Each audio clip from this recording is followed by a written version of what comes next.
At this moment, the Chargers have 2 coordinator vacancies. Ruh-roh! Of the Rams' assistant coaches who could leave for greener pastures, one apparently wowed the Steelers. And Jeanie Buss works to smooth things over with LeBron James, but the Lakers still can't play defense. Good morning. I'm James. And this is your daily dose of sports and snark for the greatest sports city in the world, Los Angeles.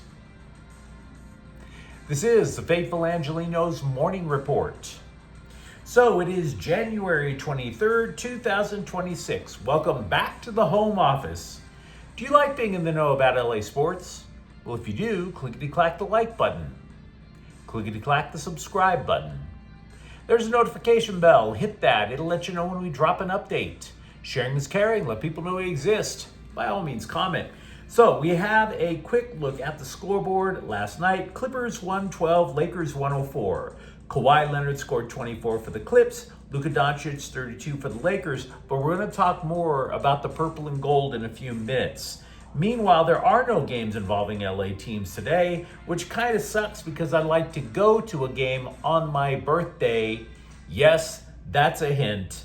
If you want to provide a gift, just subscribe. That's all I ask. So with that out of the way, what do you say we get to the news? This was totally expected.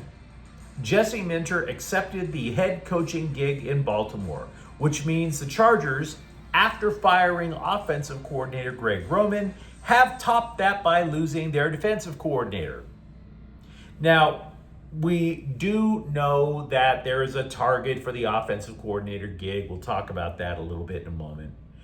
But focusing on Minter, I suppose if we were going to behave like the other scribes, we would spend a lot of time saying that Minter's new gig is the latest in an unsettling pile of evidence suggesting an incestuous relationship between the Bolts and Ravens. But do we really want to be creeped out on a Friday morning? Really? Everybody in the press, though, especially everybody in Baltimore, they are all in love with this hire.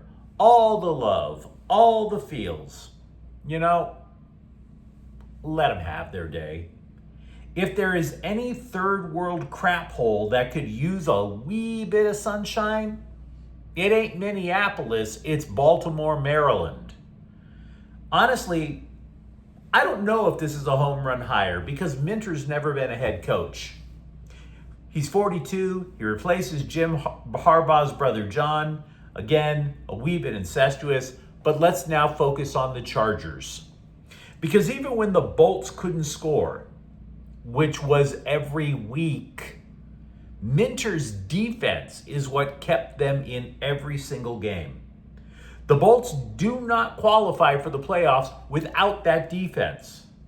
Minter reversed course on the Chargers defense within minutes of arriving in LA. If you are a longtime Charger fan, you definitely remember previous coach Brandon Staley. He just wanted to out-scheme everybody. Oh, let's just outsmart everything. But his game plans were never communicated effectively. It went over everybody's heads. So Minter comes in and he goes, listen, we don't need to get too cute here.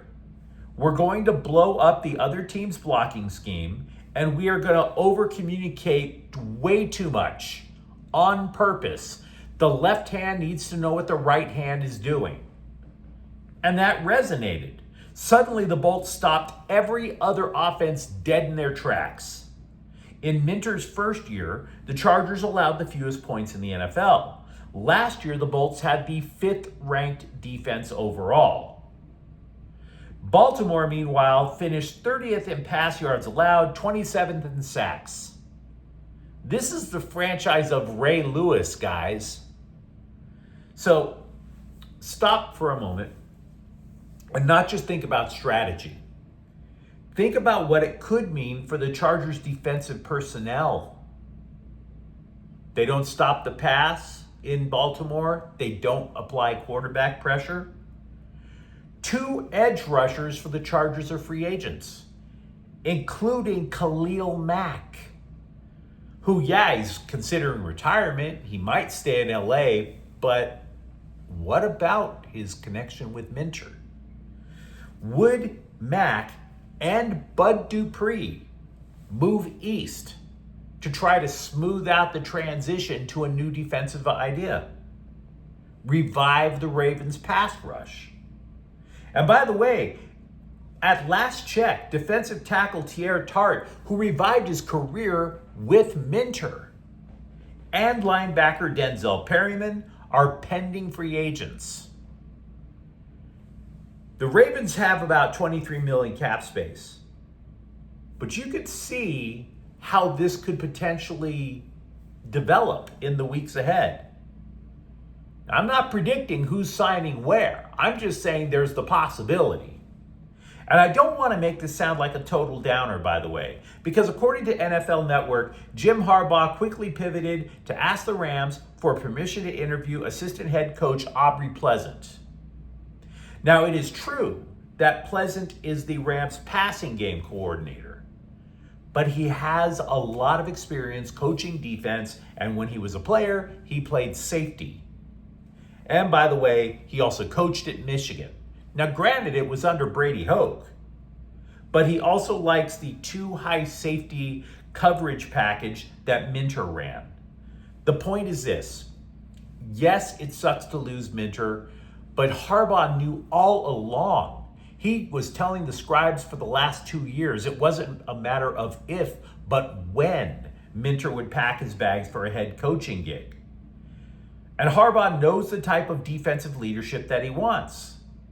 So the question then becomes, will this new defensive coordinator, Pleasant or somebody else, have the personnel? Will he still have the ability to create the pass rush that Minter was able to?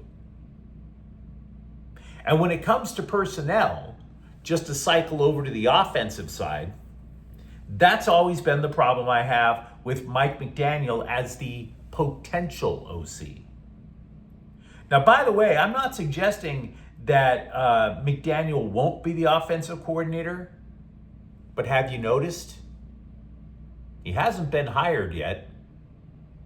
This story's been bouncing around for 2-3 days now. McDaniel's the guy, McDaniel's the guy. There's been no announcement. And by the way, a second point, because I'm perfectly willing to say it probably is McDaniel. But for all of those people who came after me about McDaniel's bona fides as an amazeballs offensive coordinator, Miami was only 25th in scoring last year. I don't think this is a guaranteed home run hire if it comes down. So we have a lot of Chargers stuff to discuss. Feel free to let me know what you think in the comments thread. And by the way, with the Ravens' job off the board, it makes you wonder about the status of the Rams assistants who were on the Ravens' radar, who are on the radar to be potential head coaches. Namely, Nate Scheelhaase and defensive coordinator Chris Shula. See, all year long, we've been hearing about, Shula, he's going to be the great NFL head coach. It's only a matter of time. And yeah, both of those guys were considered by Baltimore. But it turns out multiple reports are coming out that it's Scheelhaase who knocked an interview with Pittsburgh right out of the park. Out of the park into the Three Rivers.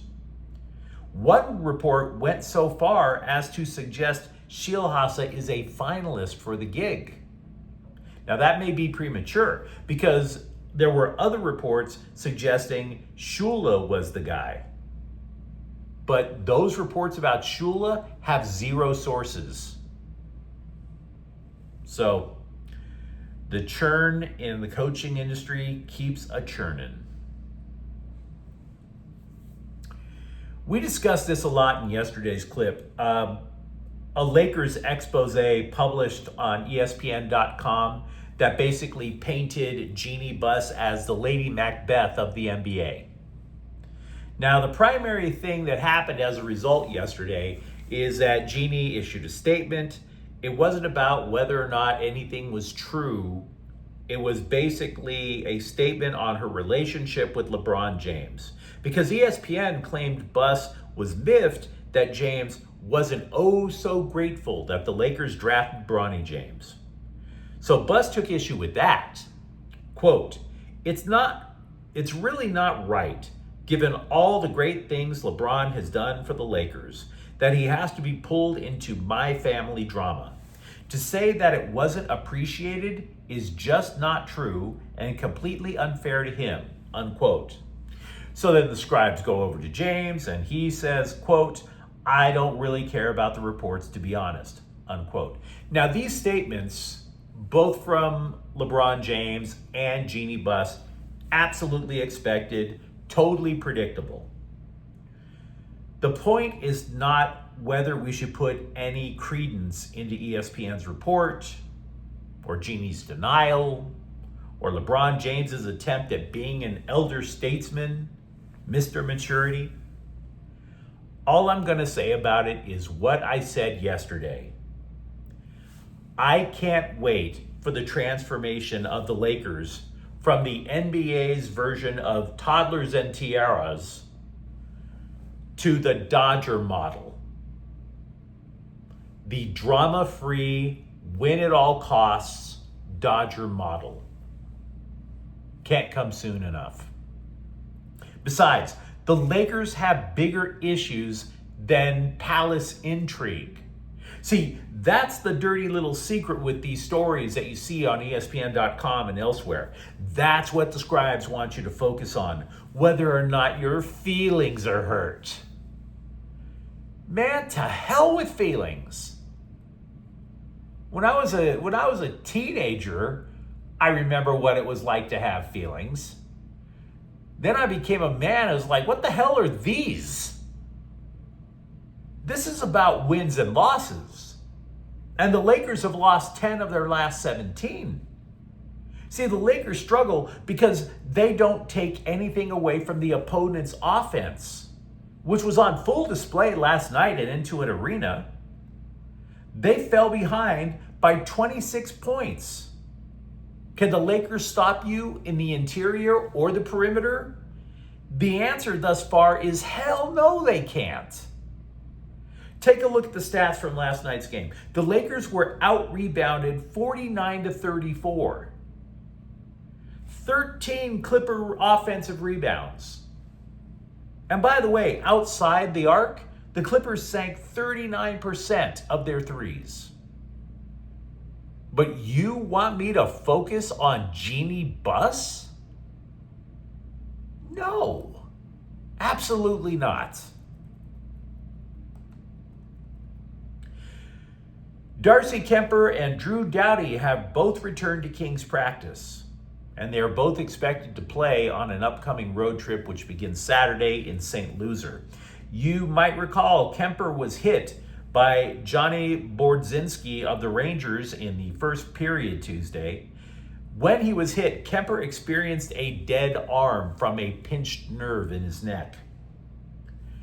Also in Kings news, Anze Kopitar has been skating, but there is no timetable for his return. But you let me know what you think in the comments thread. If you're a Chargers fan, how big of a loss is Greg Roman? Or do you think he can be replaced relatively easily?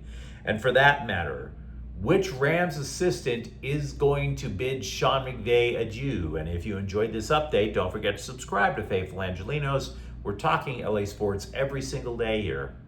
Thank you for watching. I'm James, and we'll be back tomorrow. Faithful Angelenos is a Kian Corte El Queso production. Take care.